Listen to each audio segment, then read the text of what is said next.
it's Sabrina. So today in this video, I am finally doing a top 5 Wednesday. I have not done a top 5 Wednesday in so long, but I really liked this topic, so I thought that I would go ahead and do it and film it. So let's just get started. So this top 5 Wednesday is picking 5 books that you think could potentially be future classics. So like in 100 years, will these books, you think, become classics to the future generations? And so I thought it was such a cool idea, and I have picked my 5. Coming in at number 5 is A Monster Calls by Patrick Ness. I really enjoyed this book. I loved the movie adaptation. It's so short. I think it has the potential to be such a great classic that many generations will love and read in the years to come. Coming in at number 4 is The Help by Catherine Stockett, I think. And The Help is just, I feel like I don't know anybody who doesn't love the book or the movie. It just talks about race and a lot of social issues, and I think it has the potential to be considered a classic someday.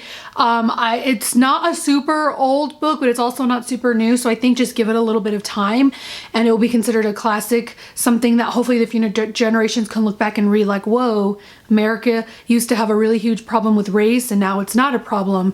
So we'll see if we ever get to that point though. Coming in at number 3 is Memoirs of a Geisha. I'm not exactly sure who wrote this because I've read this so long ago, but this is such a fantastic historical fiction novel, obviously about the geishas, and there's also a movie about it, but the book is just, it like moved me, it changed something within me, and it became one of my favorite historical fictions.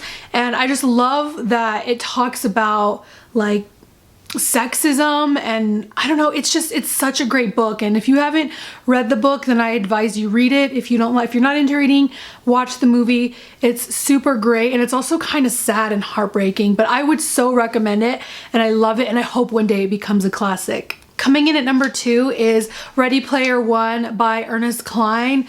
This one doesn't really, I don't feel like, talk about a lot of social issues. It does touch upon poverty a little bit, but and like class systems, but other than that, I just think it's so great. I think hopefully in future generations kids can read this and say, whoa, like the 80s was a crazy time, because it has a lot of really cool references in this book, and I'm so excited it's gonna become a movie, and it has become one of my favorite novels of all time, and I really hope that my kids and my grandkids will read this book and love it as much as I do. Coming in at number 1 is definitely my top 5 favorite books of all time, and it's The Perks of Being a Wallflower by Stephen Chbosky.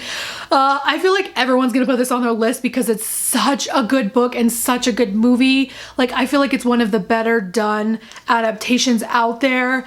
It's just Logan Lerman and Emma Watson and just Patrick, whatever his name is, all those actors are just so amazing, and it just really brought this book to life. And it's such a short book that I think it could be a classic, talking about like sexual abuse and mental health problems, and I love it so much, and I really hope it becomes a classic someday. So those are all my picks for the 5 books that I would love to become classics one day. I really hope you enjoyed this video. If you're not subscribed, please do.